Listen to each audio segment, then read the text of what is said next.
les mamans, les magacres. Nous, Katanyala, nous, Saint Katanto. N'y a pas à faire tople, n'y a pas à fier. Fofo mavo. Pour AMEHI très long. Et ne de long si a de gobel si le mio mignon vont là. Christ au coup de niata. Et au mau si me trona gbedo. Pour AMEHI nous castant le boboina. O AMEHI doit gbedo danti. Bohemie va le gapopoyame. Bohemie subo. Bohemie olekena. Israël peut kokweto. Nye va bo le wo kokwe nye pe achododo me wa menu vela we bana mi me fiao e mi glona o bana ayiko Yehowa wele doji gan we nu si o ne ole mi afa agbame e mi nye we si o ne galo ga wa ga ko si o kata me de mi o to ke bo de wo to wo kota o wa me si duan gbe me dale ji o wa me si fan gbedodo kata nye pakole amen le Kristo Yesu me o wa me si do agbedodo ranti o wa me si do gbe na mi be ava me le yi si o me bana afi mi ayom la ni la ma to na mi e ne mi gala nu poji la ma do to mi Yehowa ye gbo na over yo doji ko on konti le animasiaji ko on konti le novinyen tu de sia de fagbama ko on konti le novinyen de sia de fagbama ko on konti le ohameme ko on konti le ohanopo de sia de ko on konti le Togo ko on konti l'Afrique ko on konti la Nibabli Boakatanji ko on konti amesio de alomelentiwa de dokio fiel bana wa nye bana amegbeto ko e onye ke wonye Yehowa e weli tegbetegbe e wonu e me ba yina gbedo na bana wa to e wa globe ni edoje si azonba ni ebu bana wa trova gbo e wa de tabu no abe ale si na globe na nya va va o dogo tu nya de nume kolosia kolo AUTRE e adesia de apueme na ba de o katana bu Kristo Yesu nya potola mabana e enye apoto na o fofo la pen konti koko yera nyama de la mia do malande e menye bana afisi wana lela ablo de la chapama afisi ne de la ntia pa la chapama e ntia pa ma tena no me adesi na nyeba ele dolemu akpena obana na de dolele de sia deda akpena obana na de haha de sia deda akpena obana de do hanye o katanti le wo kesi no to nyenye nu le nti kokoeme le Kristo Yesu me to o katawa jo le tepe egbe ble katutu de sia de ajo bakle vovo de sia de ajo ple jeme de sia de ajo ple nu poko de ngoyeye de sia de ajo bakle ya irablibo eye o katawa ye ya yara fe jojo pe na amagado mada akpena obana le degbe no bana no ba formula on komala dotro ava ne yira ogede le Jésus-Christ au kom amen alléluia. Aidez-moi à voir ce que je dois voir. Alléluia.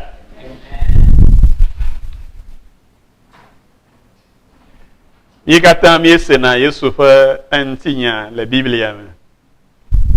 E mi sena va ele Capernaum. E mi sena va yo amole a photo. Mi sena ezo afuji menye apuye le kodovi ko fe plenye ko na po e ple benu to mo eji ozo nu eji ozo ne wa yele begbenu akama ezo na na ba ela ba gbagaji wa bag eloloe ta apuye Capernaum wajua aleke Korazin wajua aleke Bethsaida aleke Magdala fille Maria Magdala tono afio chuka chubu vo adresi me Tiberia de tamia kwa nui ni omba Galilée va fou, alors Tibériade va fou, et avec. Et jouer, mais pas le on l'a dit, Gadara. T'as dit Gadara. Yesu va ti Capernaum. Oui, t'as Maronami Nyave, Togo, et Capernaum, le nous, quelque homme, Capernaum, et afficié, peut trop faire à non. Ta fille a connu Yesu va ti, na con, fille au chona ka fille na fait, Maounia kakape. Et Zigedewa, fille a oué, au fille à nous le oué. Bedeka, ega fille à nous, amao. Le look a fait agbalin.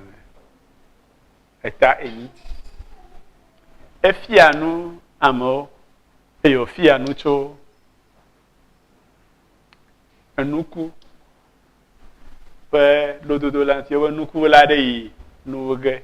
Yenya, nyama onyu. Et au fille à nous, kaka fille à voir, qu'on soit là, terrenti et au biève. Le nya ina blanc de mi me semo. Yo blanc no. Yo ya mo sumi asi, bana mi aseji fo fia do pepe nya la o. Ke me porte o la. Lo do me ko agble no le. Ababu me ko agble no le. Mi se go me ve. Nukula enye ma o vira. Nuku si u le enye ma o pe nyala. Nuku si we gede un moto et futola va et revio di fo revio va mi nuku wa enye amasio no senya o me khone dena o fe jimo ke bon futola ko be nenye bo va konya de do me wa po de ya e va khon e va de nya lo fe jimo ebe esi we nuku si we gede ekpejia enye amesi we no senya okpona jijo de yalanti zire ka ji chonao eyo de afọ de dem gakea kaka sen kwa nya kulom elabana enya mekpo anyigba nyi ano emo ba eyi we gede enwo me onye ameyi wo senya ohonya enya lowo jim vo eyi o joyi o pe gbe agbegbe nono pe nya o me agbe pe hahao agbe pe ahiao va tro enya ji kwa enya kulo me eye to gbo be enuku ao o mie ha to gbo be o se ha to bobe oche ha chechia maten ati kaka azunu si chodwi anomo yo be ke amasi we enu siwe gede anyigba nyi eje e onye amasi we senya klejini eye o ti lo do kwinti amaye o do moto de nyi omienye allo hallelujah ele kuchege allo na Yesu allo la bosso some allo gbogbo de to allo hallelujah okay e yo glonya ya ovo tete ame ade ba glo apoto dao pe no vio le jio amo sogbota anoa pe no vio mo ten pomo agere jio e yo glona ba anoa pe no via ntu le jima ngongla ba etro kwa me yo po hla yo be makawenye nonye ple no vinyensu ba amasio le nyanyao sem e yo tso le do me demla wa wenye nonye wa wenye no vinyensu yewe lande ya de na kpodo kyo ave Yesu no via na kpodo kyo ave Yesu no yewe de ba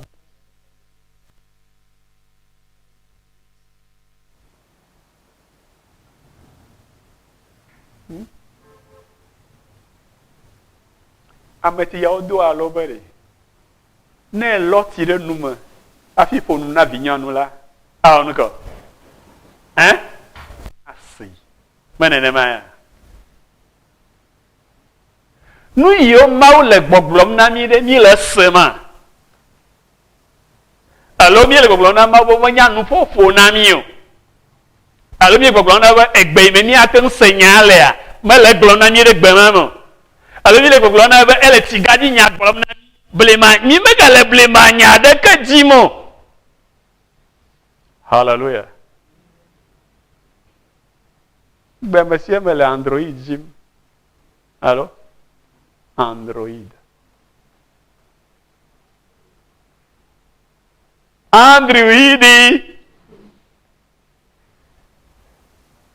Bada kuku na mi ne gagner 1+1 et ma ko yo ha enyo ba ma o ma yo plus 1+1 et an to gbe wa ko yo ma jibere amere kene toda de yen to domo miya na ma cho téléphone ye ma yo amere miya ka jo to togo kom allo move ye tore je AMEHI dome bona me zode fo James die me fo no ne America me le pakle domo tanu me bolane e ya ye wase enya be ga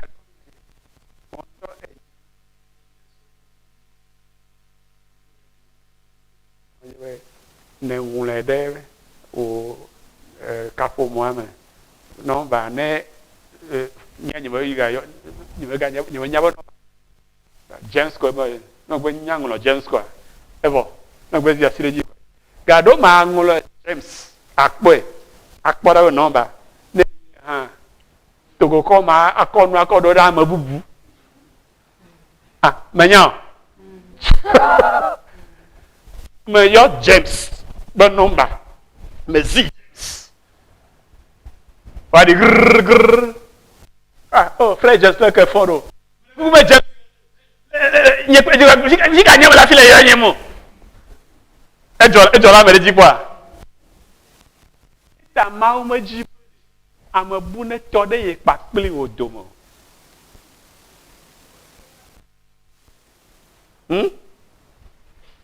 eta obo on to na onuko na ke to ne na sanu ibogele Yesu fia nu yo voa egbo na mago be amasi to senu linala ne senu si apoto bobo la gbolo nu yo fofo la le fia omde nye maten aglo we fia ko ma o fia na onulo no glo ma ka mo zo ala pato nele anlodom ma wala nu fia omo nele nu dam le jodopui ma wala nu fia mo nele asima la nu jram ma wala nu fia mo e sia ele nu fia mo nu yo fia ode na sewa ne do na ne be ya e ya me do la we koi baba baba ni magawe we nyama we koi amareke mate khamo na ba magawe ma oge koi vinye nye du popo na nu mama nyo magawe Maba mawe, akoye mawe. Ne o ne mare. Aten agblove. Yeye Yesu no bia. Yeye Yesu no. Ma je maglo no ve. Maria de tu la pela Yesu. Lentilan. Ake ebe amayiwo le ye fofofo no wo mla wo nye ye no. Ebe ma yiwo le fofo bo lon wo mo nye no vintu o ke ye no vinyonu de Yesu aten ayo gbe we no ye vai ha ba amesi gbanu le ye gbo le anyi gban jila ye ha ya gbanu le gbo le ye fofo bo hallelujah eye gbo bo mai na te po tira do ge nami le fofo nye pa pame Eh, ne me dirate pour ya do vola ma va yomi, ma va kplomi. Ben afisi malela, nyawa miano afima. Ne gbenu le gbo le anyigban dzi e xɔ se be no va eto yo ge ayo ye hã. Hallelujah.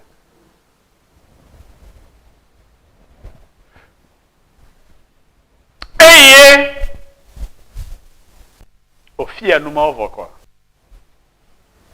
Egblɔ na eƒe nusrɔ̃lawo be mina míage ɖe tɔdziʋu me eye míayi ego keme dzi.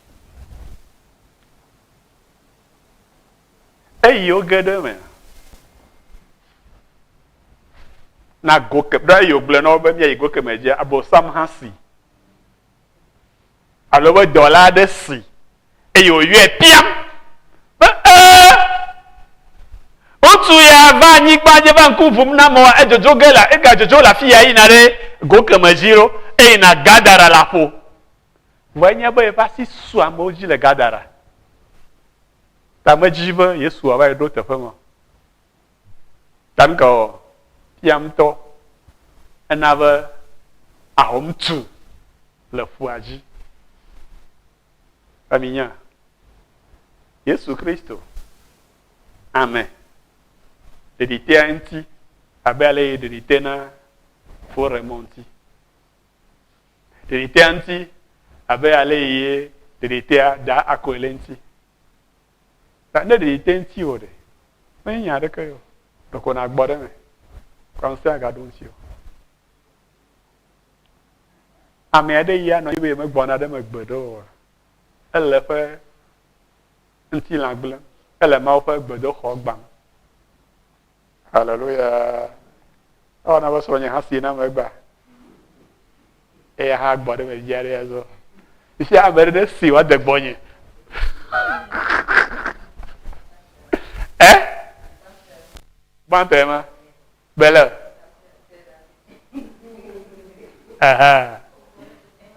Pardon? You blena?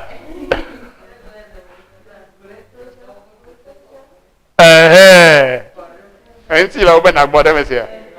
Enti la obe na gbɔɖe me lo. Menye ayo obe na gbɔɖe me. Hallelujah.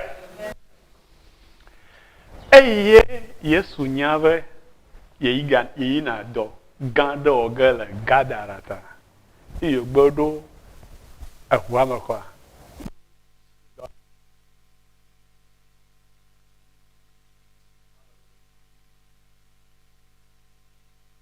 Ahoma nɔ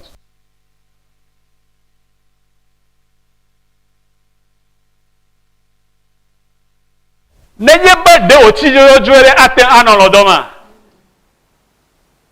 ɔ hã ne ɖokui yɔ be kristotɔ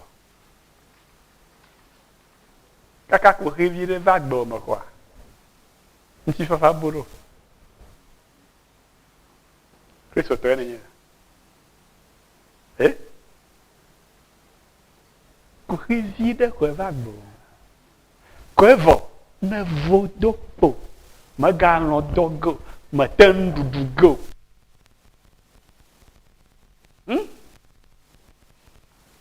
meganu ƒo ge na ame aɖeke nyui o na ame yawo kɔ ame yawo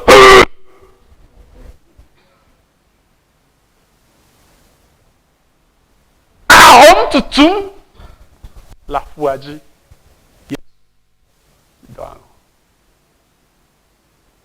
ɖɔ enya be yeƒe le fofo la si me ta la lɔdɔm bena ŋutilã nagakpɔ ŋusẽ wɔse alɔ ma dɔm o le wo kpakple fofoa gale dze ɖom eye fofoa le eƒe nyenye blibo la katã kɔ dem me ŋɔŋlɔ na mienye be edze fofo la ŋu bena Mawu ƒe nyenye blibo la katã nanɔ eyama me le ŋutilã me elabena nya dɔ ƒovi nya Petro tɔgblɔ na wo tɔwo be gbara nya makpɔ nu yawo katã gbɔ elabena tɔƒodela xoxoe o menya ƒoe anyuie ya te ƒo le idzri Futoto te wonu juro. Nyama boybo. André la fima. Parentin. Filippo, Anye. Hey, asine tonami, mikutia de moro pamna. Minot. Po kaka da fila wa ko. Apeletia. Etrozunga.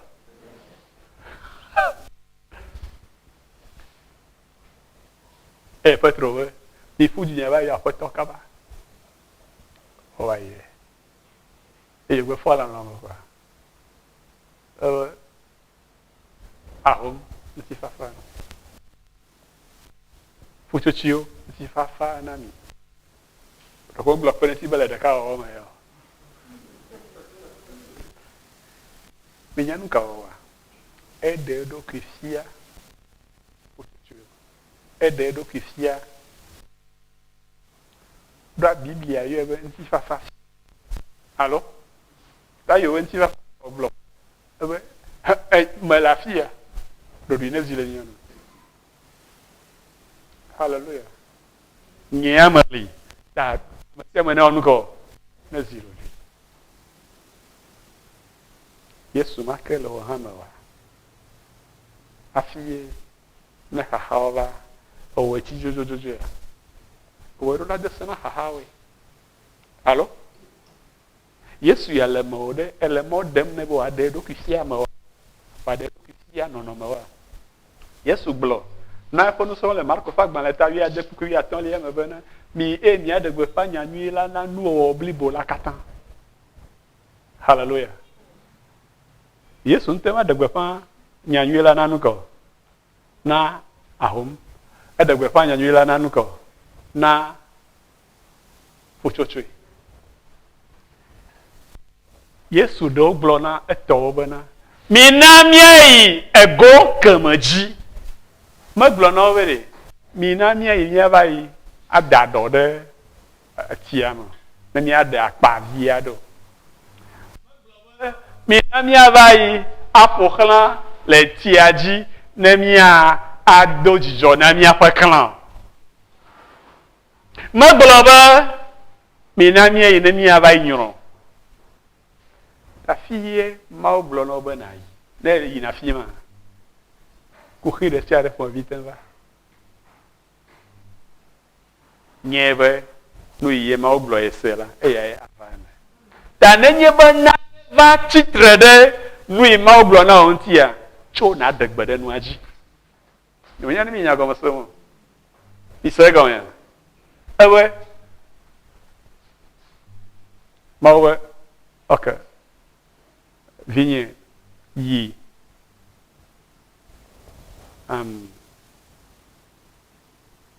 vida na vai blamonya le fima yi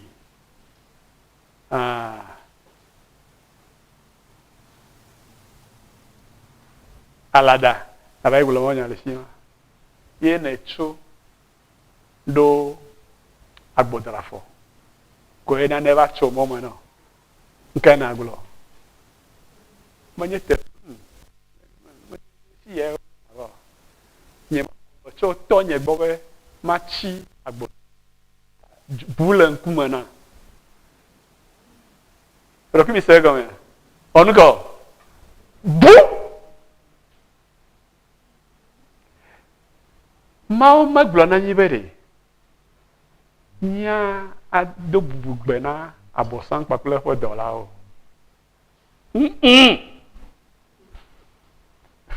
nya ado bubugbe na amo nya ado bubugbe na mi no vi Kristo to kake abosan papele no vi e do chola o de nya budludo ta to ko ni ka panto habame bulan mana adola onugo adola bu amen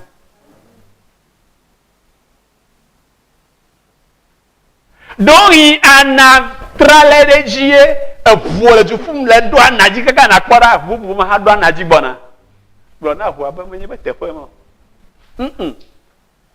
e tonye mo don mere ma va tro la anaji ne ma ida e to ade ti ade mo ebe ma ifika Fima yimele. Hallelujah. Yesu blude ahomwata eblude tiata. Eyo trode po nous sommes là aussi. Nous quand on voit même mieux. Afika nya fa hosela le.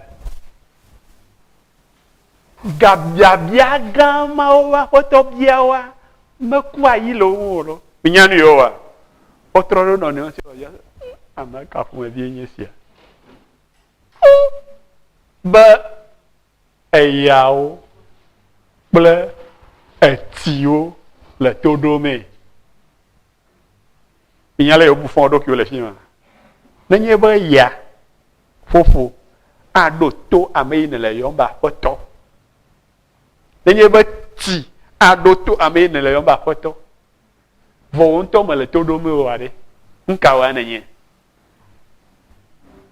Bielo, mille miero che io Cristo to. Nous le todo me. Nous yo me lu pomme le todo me. E bona le lipo ba minotina manigba, kakana gbe le lipo le tina manigba. E bona e ke le atia fu pe goji be mio mienye lipo na tiao, o ma to mienwa yo. Olha o ya nie pak peli ode ile todom nya kotoa ego kama ji obe nya abekoe plan of you be fi maudo be na ya fi mai na yi ame yo do be na nye amama na nye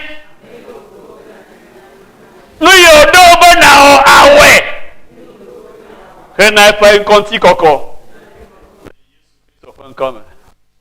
Amen. Et yo va me bereka.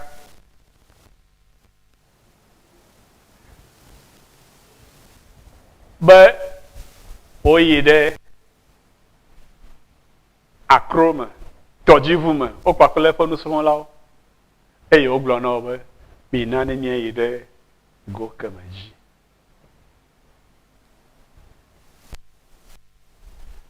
Ikpo ebe eyi odo akra ma eyo jeyi ma. Kasia ahomtu.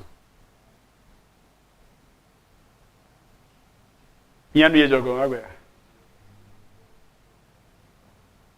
Yesu fonu son la. O ga hotide ta daka. O ga honyonyo daka.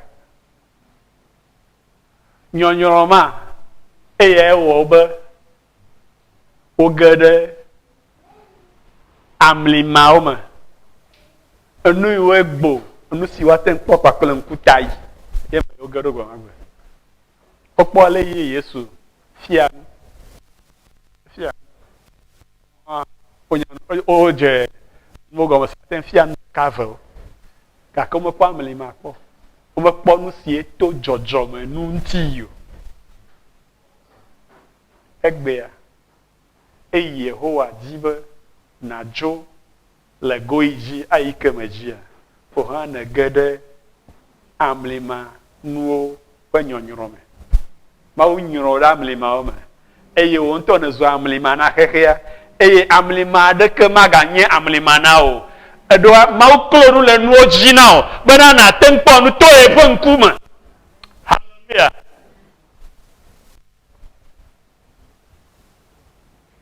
Leke na tem adu jojo menu ojido.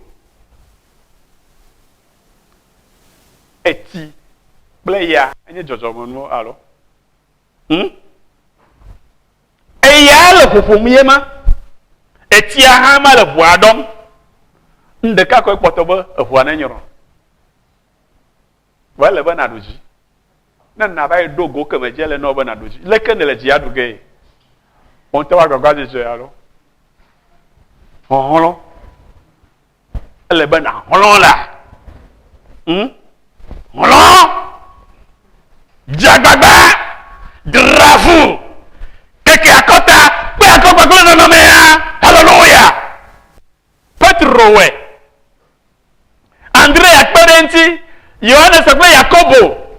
Mais ma ouais bi la topo de demain.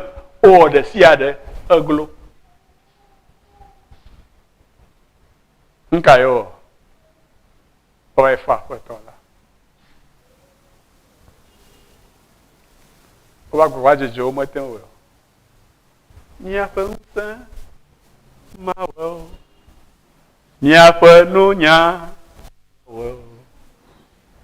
Soit vala towe nya vala lo Yeswa vala towe Yeswa vala towe nya pensa mawo nya penu nya mawo Yeswa vala nya pensa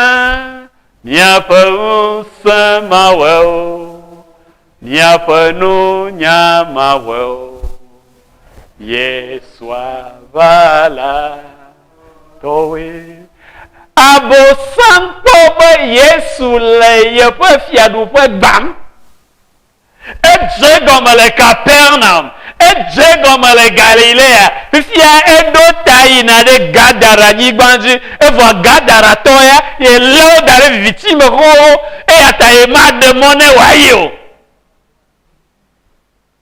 ba je ma gbulo na o amasi le mo na nye be ne xɔ Yesu la amasi le mo etre akɔwo amasi le xexea me eya ta ne wu dziɖu la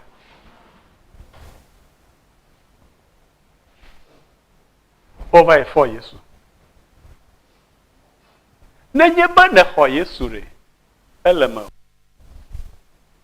amen ŋusẽ katatɔ la le me o dziƒo kple anyigba wɔ la le me o ame si dɔ ɖe sia ɖe ƒomevi kpɔ le me o ame si ɖo ahanyia ɖe sia ɖe ƒomevi ŋuti ele me o afi wo ahanyia gale nenema enye babia yina te ŋu biam alo hein hallelujah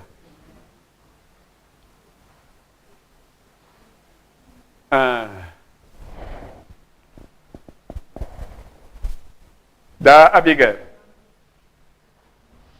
nenye be ne fɔ ŋdi ne dzra ɖo vɔ hena suku yi papa kple mama wo ƒe do le xɔ ŋu wo nenye be wobe gbe ma gbe ye miava axe sukufi ame yi me xe sukufi woanyi ɖe abe papa kple mama wo ƒe fɔ ta adzɔa yi sukua nenema ƒuƒlua leke na o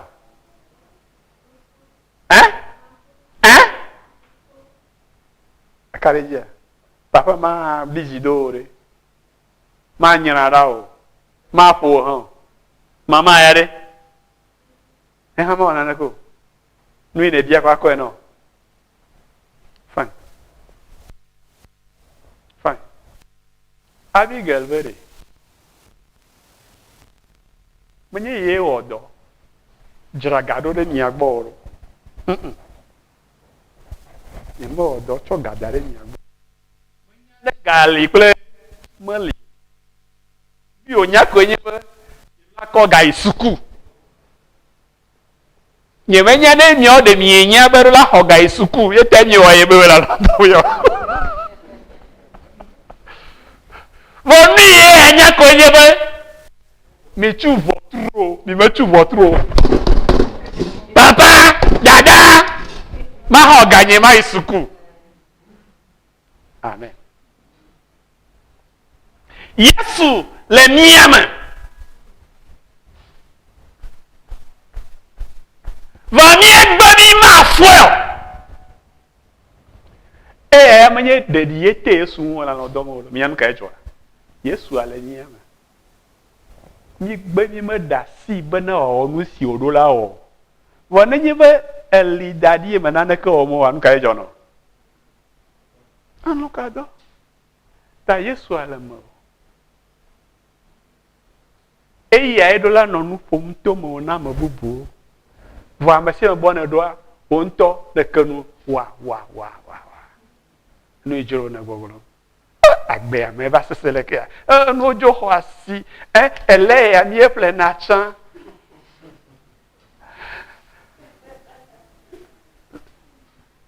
Ama maye no leketsa fiazwala don abanya anyabada majolo nega kwa mabugwa nega chegoma nyada kama na glom sie wo gbadaka aka nga ya onuko kwa Yesu onuko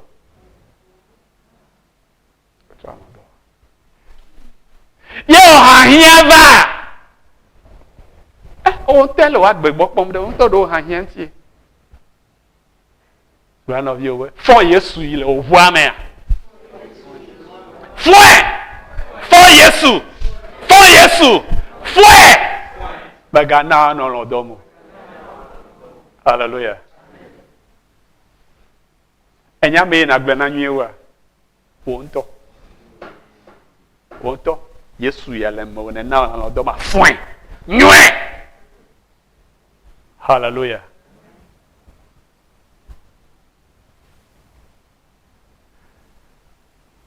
bana na tem adu jojo mejia ale no bo nku na no Yesu ji ale no bana na nyabe ye matin akonu de do kwisio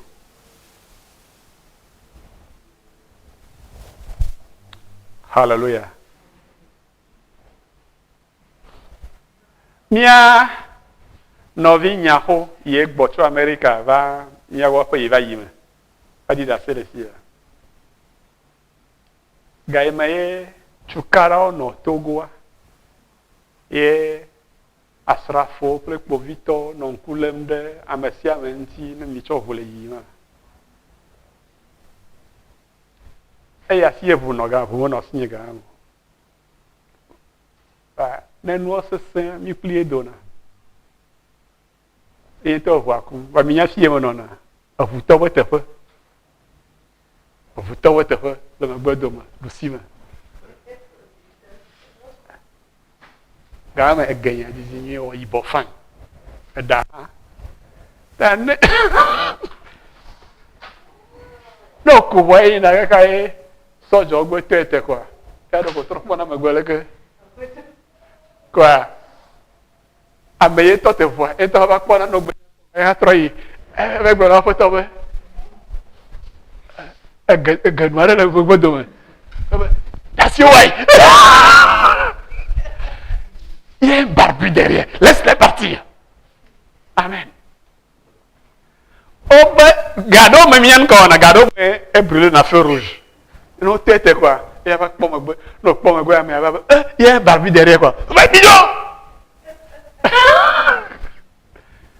na nyeba enyaba nyanya de kemele ento esi aten agblode amen le mode da sina da de mona ya waponu no bia onyade ba na agblode trokpo ya nya hoko kunya bere na ebe ya agblonyade wa ten leye ta do trona kpona Didier le bagbodo Didier amanu fofo go ba gem fofo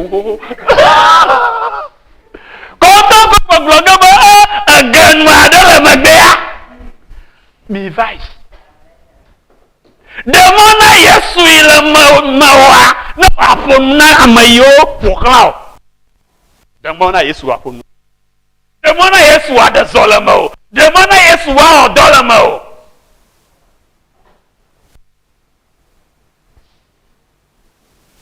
kasi agama na gbegogo na no mere ba peko kwa demona vovon ile mo vovon de rokisia deke vovon aten bujia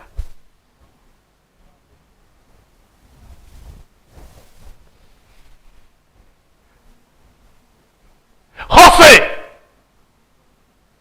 iye ko na ten akodu jojo monuji le yohane swagban le ta wi ene ku ko ban to me Yesu Christ ogbon na funu so lo e yo na onya ba e jojoge ebe mi ga na mi afa jiona jo nya o mi xɔ Mawu dzi se eye mi xɔ nye hã dzinye se. Mi xɔ Mawu dzi se eye mi xɔ nye hã dzinye se. Nu ka gblɔm wole? Enya be wole ŋlɔ ge be nya la li tso gɔmedzedzia me. Nya la li kple Mawu eye nya la nye Mawu. Ne xɔ se be Mawu ɖeka ŋɔŋlɔ na mi nya le Yakobo ƒe agbalẽ ta gbãtɔ kpukpui ya sekelia me be ewɔe nyuie. Gake gblɔ kpe ŋuti be nu kɔ gbɔgbɔ vɔ hã xɔe se eye wodzona nyanyanya. Ta eye xɔ Mawu dzi se ɖe enyo. Ba mesu xɔ Yesu dzi se. Yesu nye nya la. Enya xɔ nya la dzi se kɔ nya la ɖe dɔme. Gama me hafi nate ŋu aɖu dzi. Amen. Mexɔse. Mexɔ Mawu dzi se. Eye nye ŋgɔ nana. Amen.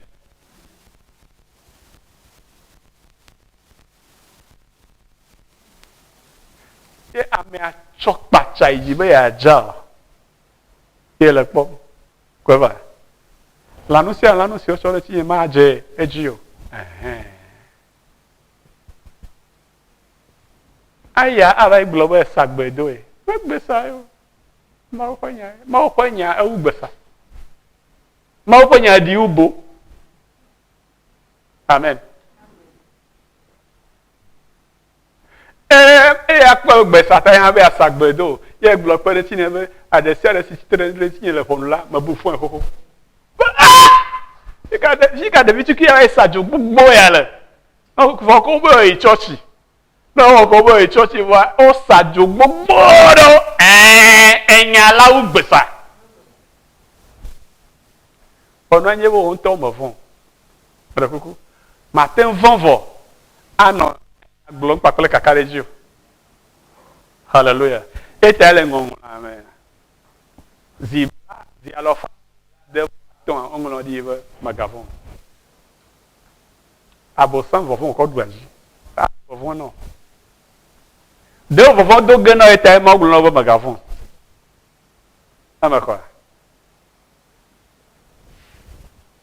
Ame dzɔdzɔme enye be ame gbetɔ ƒe dzɔdzɔme enye be no tsɔ tsu ɖe dzia wòavɔ. Vɔvɔ le ame dzɔdzɔme me ƒe nɔnɔme nua enye nu nyui.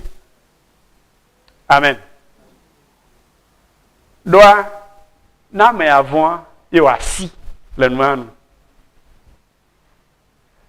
Vɔvɔ ye wɔnɛ be ame aɖewo ƒuna du kaka ese bɔt mate ŋgogo. Miate nenye be wobe eku ɖo fia fifia. Eku lo. Ne miafɔ ga da afɔ dzo mea, nye mete le xe go. Wofɔ gbea? Fo Emile. Wofɔ gbea? Fo Emile me dzi be yaku egba. Ta no be kue aloa, edzo le mi katã mia gbɔ. Le dzɔdzɔme me be nɔnɔme me mata ye vɔvɔ le ɖo. Bena mɔ ne te ŋtsi agbe. Ne lã kplɔwo ɖoa.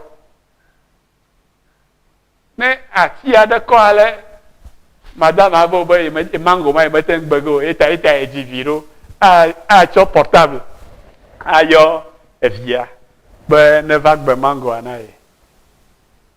Vɔ ne dzata kpɔ le ɖo o le du fu keke kpɔ dzata dzata neti hã lia ge ne ya be dzata be te le ati lia ge numa ye vɔvɔ wɔna ye ma minya vɔvɔ enana be nanewo dina go ɖe nye be lãme oyɔna be adrenaline eye awɔ be ŋusẽ aɖo ŋuti o vɔvɔ sa nu ye nye zu abe enu kli nu le ŋkuwomea azu afɔɖodzinu nɔ. Vɔ de fifia ezu gbɔgbɔ meme. Tare, menye tɔwoe ganye vɔvɔ megadza wɔ nu nyui aɖeke na o. Gbɔgbɔ meme ye nyo tatɔ ko nye be na ƒonu eye nua ne do ɖi. Meɖe me kɔ. Ta vɔvɔ meganyia na o.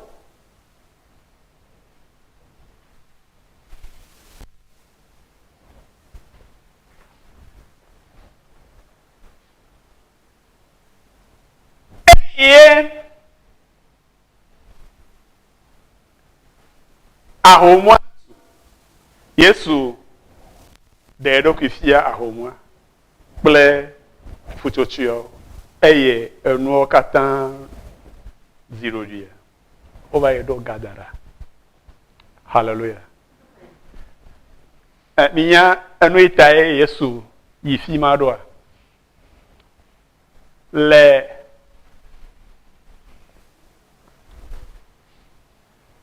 Isaiah fait agban le tabla a devoir de keliam to pupo ibanto on ndi tete pema eye Yesu gade Yesu khofabla tonvo gade opopo fe le Nazareth eye ocho Isaiah fait agban le ne eye ovia tepe yo vule me khleya nye Isaiah fait agban le tabla devoir de keliam ebe apeto Yehowa fe gbogbo le ji eyewo si amina ma aussi amina wa ma aussi amina me le fia o me si amina mi bele ne mi ana vi san la ma ori ma mo na ne kede ya mo me si amina me mi ana mi ado ku nje ne mi ana mi ado ku kwa la fifie me nye anya kwa la ke nye o me to si amina mi no ri me do si amina mi bele ne mi le o si amina mi kana dodo ebe apoto Yehowa apo gbogbo le ji ela bana esi amina be ma degbe fa nyanyui la na amedaho dale Capernaum edegbe fa nyanyui la na amo eyo dole la oti eyo ogbona bonu so lo bere mina mi ide go kamaji igamanye bo elebe mi aodoa ayide akpa velia nyebo bena ma degbe fa gadede na amasio le babla me amasio le gahome le gadarare amo le babla me subo eta yo ina gadararo majima na nya bene mausi amina ola esi amina obena suboe esi amina obena odola mo ontie mesi amina obe na kpobo e bagbaje zoro koyo onye agbaje zoro ba mi osi na mi o me bio clear yo me shine yo hallelujah baba si amina mi odo bana mi asubo amo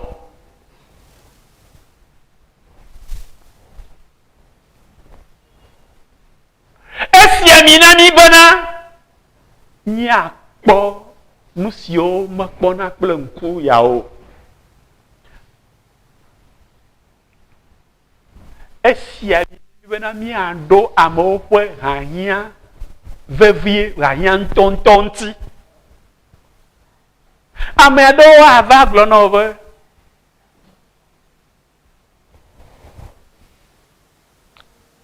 edole yo chonde ke woduna nako nyate ba chonde ko woduna nako pa menye nyoba hahia ntonto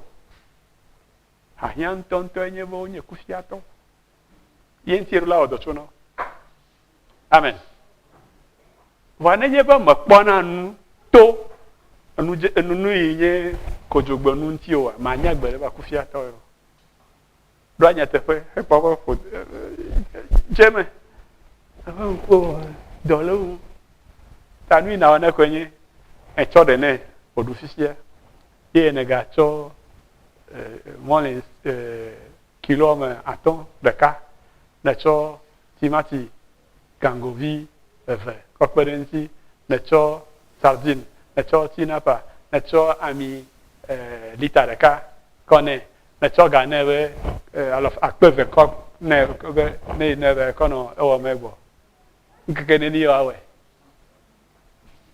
eyo fasida tamagasia gamele ta edo ina o chontinye adekufiale ayame yame yenye epa hia pero como kwa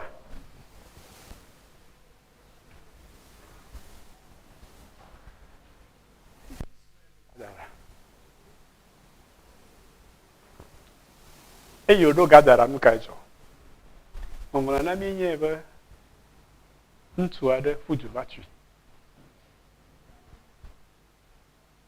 Marco Pagban na minye be bobo von le Luka na minye go von le Matteo be ntu efe igomenye be gadara bobo von pon se da moji le fion ameya gbogbo vɔn sɔgbɔ le eme ale gbegbe be meka le yame sɔgbɔ ɖe ŋuti eye wotsɔ kɔsɔkɔsɔ ble do kunyewo na afɔwo ne doko ŋe na wo abe ebe ƒuƒu eye eya ŋutɔ yina to dzi ava yi dzi kpe ɖa ɖe anɔ ɖokui si me nyonya ne kɔku hã le me minya nu yɔ ɖe kɔkue Fica mi siro. A trore li ona koku. E no va agbasi yoji a toji a. On to chona yi ano do ki osim. Koku le hama. Koku vanaji ko va chona e pedare ano do ki sim. Ano nvavi o mo do ki. No me mata e Yesu va gadara. Nenye be kɔku kple gbɔgbɔvɔ bubuwo le ame ɖeka me nakpɔ be ele ame bubuwo hã zã le nutoa me eye eva Yesua gbɔ be Yesu mawo gbegbe la vevi nu kanya kele dzi va kple wo dome be ne va be ava do tukɔ ɖe ne me fi eyi ne la so edzi be nanya be gbɔgbɔvɔwo nya o meka gbɔgbɔ vɔ nya o ta le be o hã na ne gbɔgbɔ vɔ ne nya be ne nya boyinu ne le ne nya ɖoƒe yi ne le ne fi le wo ŋutɔ ne dze nu ƒoƒom na gbɔgbɔ vɔ le ɖokui sia ko nya be me nya nu yi ŋutɔ ne nye wo atsaka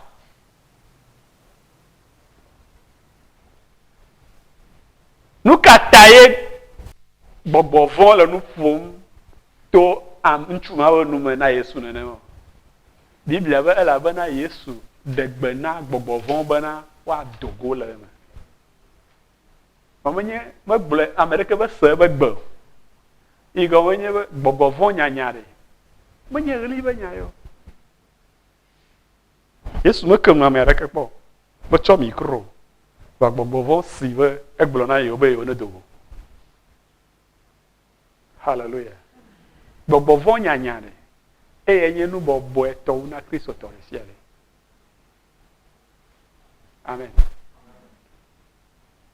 Ŋɔŋlɔ megblɔ be pastor woanya gbɔgbɔ vɔ o. Megblɔ be nyagblɔɖila woanya gbɔgbɔ vɔ o. Megblɔ be nyanyui kakala woanya gbɔgbɔ vɔ o. Megblɔ nufiala woanya gbɔgbɔ vɔ o. Megblɔ be apostolo woanya gbɔgbɔ vɔ o. Ebe dzesi siawoe akplɔ ame siwo xɔe se ɖa loe nye si le nye ŋkɔ me woanya gbɔgbɔ vɔ ame siwo xɔe se ame siwo nu kɔ ame ɖe le fi ya xɔe sea ɖeka xɔe se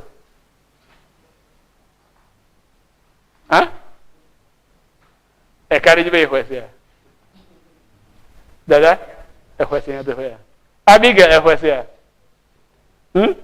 ta anu kɔ anya gbɔgbɔ vɔ le Yesu be ŋkɔ me menye le ŋkɔ o me menye le kple o ŋusẽ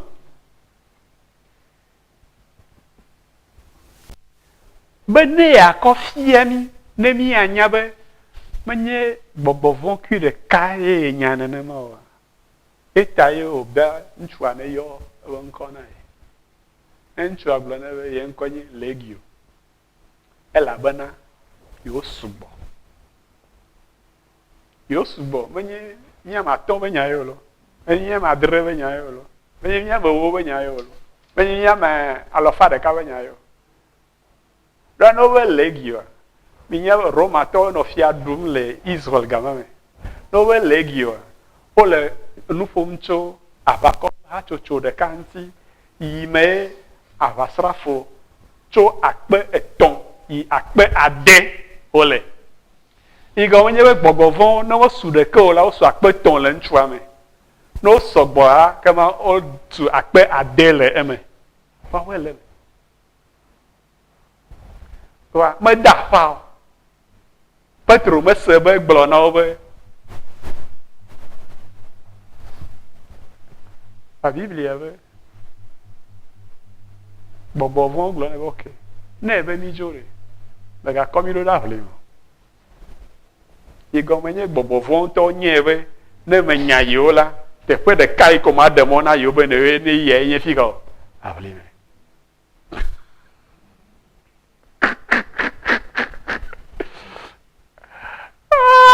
ne togo so jo la fi ko na me ado ne fondro la ha dropo na me ado to mo jo fi ko na me ado penya sisi me e onya nyere bobo vo de si ade ye ba o foolish le ku na ma abule me yo yina ta o gbo na Yesu mi de kuku de e ga komi do de abule e ga me ye be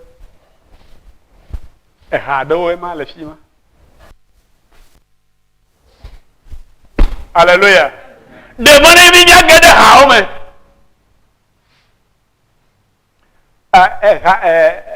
La ha ye no fima Bible ave ono ha akpeve. Te bonne demanda yo Yesu boke ikoy. Minya. Yesu dakpe de ka. Ko wulan o me fe. Israël vio nyebe yo mo la du hala allo ifi en la yo la du ngata mira no nyiro ngata mira nya no nyiro hein o be mi ga du ha o le hanyi hallelujah iye Kristo to do ha le hanyi gbe ya be wa po ga ta go ha jina kaba fine Yesu nyabe appelé me ko elo do dage ya madamadae mo be o de kuku ne me ga komi do appelé mo de mo na ibe de nya yi ha o me bobo von ma te nya nu de ma unu te fe ya e ha o le nu du le etoe chofima ire afu amere ejo ta ka obo Yesu boka ni kaka ne bodo boka e ha oku jukwa o ire afu ame o nyoro oku hallelujah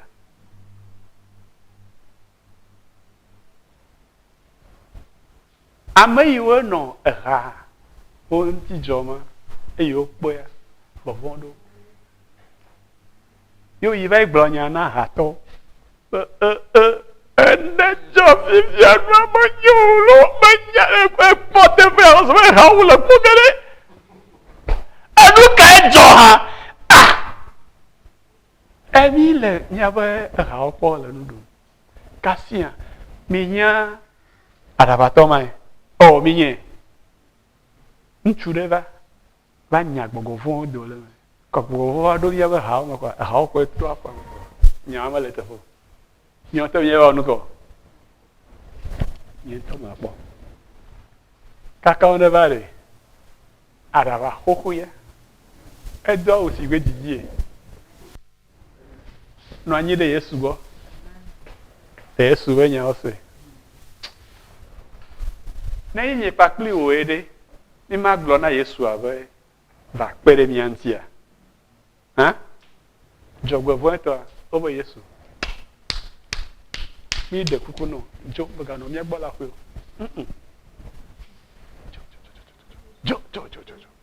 jo ya fi bubu ko le ngogbe si ame le ngogbe si ame Hallelujah. Gadara togbe nyanyuya. Gadara togbe ntikokwe. Gadara togbe kekeli. Be wa non vivitiame. Yesu mezi ojo. Tale mabere. No vinyenso, no vinyen, fofonye tadaye. To wenye we na demo na Yesu. Be fiyo be a proyi aba izan wa be do no wa zan le fiyo. Na me ogbede ni jo lo gbo. Yesu mezi gadara to ojo. Ejo. Amen. Gake egble da se di te fema. Do eyo nye benejo eyo do voa me. Nchua yime onya gbogovon le. Ebe ya kpole do ede kuku na be nyi ha ma yi pakole eto na be aho. Tro ya po me. E nu yo katan ma wo na wa na de gbe fe. Egble da se di na. Hallelujah. Ta fisi afi ma do ayi na kpogbo be egble da se di le te fama. Novinho. Ni ele Cristo ma o vire. Va mi amagado be Cristo ma no. Bana mio mi akpogo me le Cristo ama yeko. De sia de kwa neva na mi. De sia de kwa eva na mi. No glonya de be amen agomo nye ne fa me na mi onto. Vare, ebe mi iko kemeji. Igomo nye be mi ajinwi na ma bubu ha. Hallelujah. Miese nanya mi me kona de na domo. Ego kemeji yenye be nya se nya ima oglo miese la mi onko. Nya ko ade domo. Miese nya yake vovon webe ni mele ma opo nyenye den fiale mi adokimo. Go kemeji yenye be mi atonye ma tenyume agede ma tenyume. Hallelujah.